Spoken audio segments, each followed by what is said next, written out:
Politique première, avec aujourd'hui l'opposition droite-gauche sur le Lancaster. C'est historique, depuis les années 90, la droite libérale a toujours été particulièrement attachée au Lancaster, et ce presque quoi qu'il en coûte. Le PSD et la gauche en général portent un regard plus critique sur cet allié de longue date, ancien ennemi dans la Grande Guerre.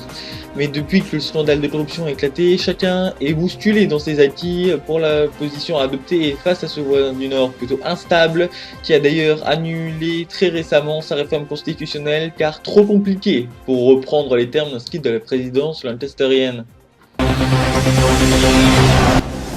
Une fois n'est pas coutume, les conservateurs et les libéraux sont assez divergents sur la question du Lancaster. En effet, même si tous pensent que c'est une bonne chose de s'allier avec ce pays de poids, les conservateurs sont plus fermés que les libéraux à l'idée d'un partenariat encore plus important, et ce, même si tous reconnaissent que niveau exemplarité diplomatique et politique, on a connu mieux.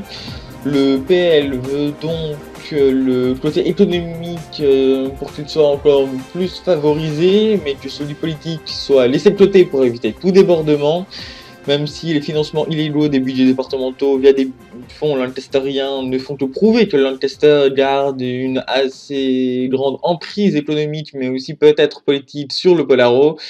D'ailleurs là, ça sera à l'enquête judiciaire d'en tirer toutes les conclusions. D'ailleurs, toujours par rapport à la corruption, la droite est finalement assez impliquée, même si on en parle assez peu, car je vous le rappelle que les régions des Deux Plaines, la Finlud et la Norvegia, traditionnellement à droite, même si cette dernière, qui est donc là désormais province de Norvegia, a toujours été une région clé pour ses résultats nationaux, sont très impactées tout de même par ce scandale de corruption, car quasiment tous leurs départements sont cités par la justice. Contrairement à la droite, qui est, elle, favorable et bienveillante à l'égard du Lancaster, la gauche est, elle, beaucoup plus nuancée sur la question. Le PSD a compris que l'économie du Polaro ne pourrait pas rester sans celle du Lancaster, ce qui explique notamment la continuité des sommets lancasto-polariens créés sous la présidence libérale de Tom Farenbourg pour accentuer la coopération économique entre les deux pays.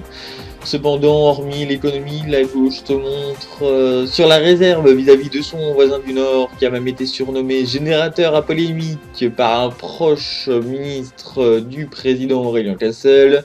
que ce soit sur la peine de mort, sur la Crimésie, sur l'Union philicienne. Les sujets de divergence sont de plus en plus nombreux avec le temps, et une partie de la gauche, notamment chez les écologistes, redoute un jour l'explosion ou l'implosion du pays, comme l'avait dit Elora Maro lors de la campagne présidentielle de 2013.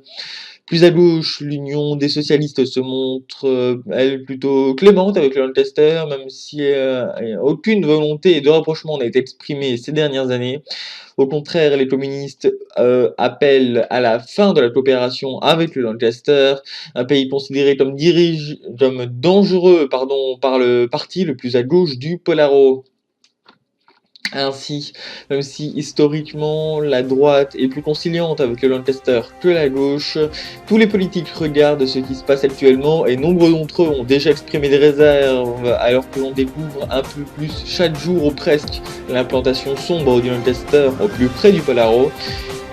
qu'il avait en partie envahi lors de la Grande Guerre GCN, c'était politique première.